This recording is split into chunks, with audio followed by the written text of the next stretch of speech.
What's going on, folks? My name is LBThaRealist with Surrealistic Studios, Surreal News, where the real is surreal. Thank you for joining me on this segment. You already know what to do, folks. Hit the like button, comment, subscribe when I'm done, notify or hit the notification bell, and subscribe if you're not subscribed so we can keep in touch, all right? So I'm going to read this article from San Diego, or Fox 5 San Diego. Ridiculous. A very ridiculous story. It gets most surreal. Check this out. Mixed reactions over per mile road usage tax approved by SANDAG.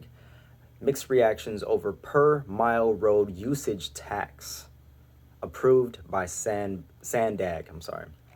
So check this out. While some San Diegans are torn over the road usage charge tax proposal recently approved by the San Diego Association of Governments, others feel differently about it.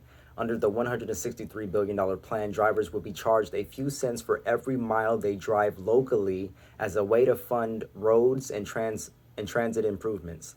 A 4-cent per mile tax and 2 half-cent regional sales taxes are scheduled for 2022 and 2028.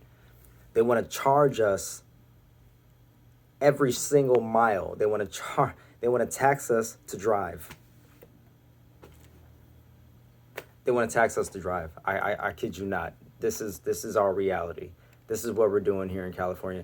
We really need to look at climate change, but secondly, we need the infrastructure, says Michael Davis, who lives in Cortez. Davis said the tax proposal was a good idea, but thinks it's just bad timing. Yeah, no kidding. Bad timing. Come on, man.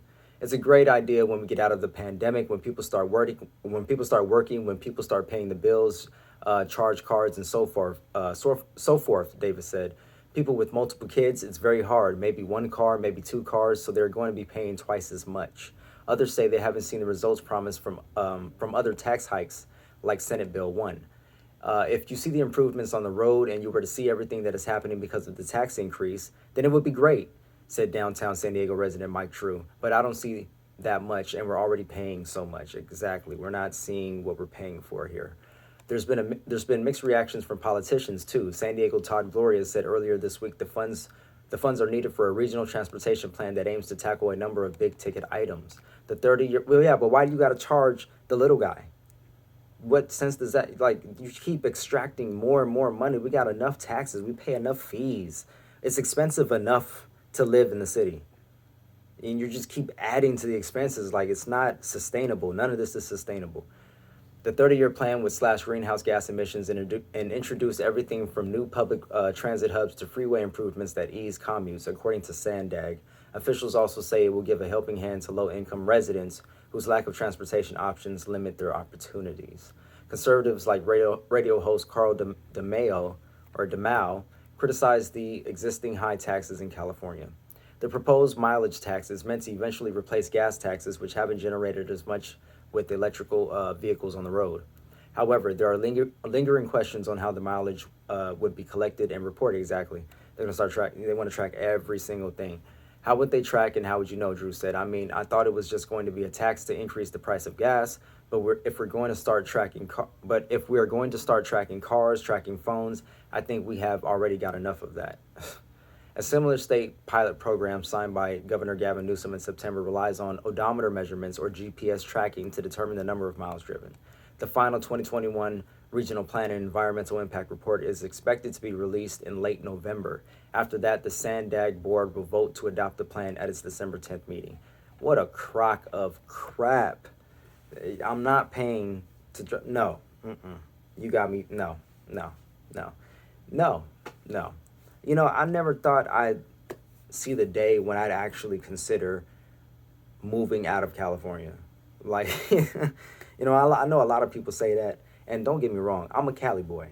I'm a Cali boy. I love California. I love the beaches. I love San Diego because I love the beaches, the taco shops, you know, on every other corner. I just had some taco shop today.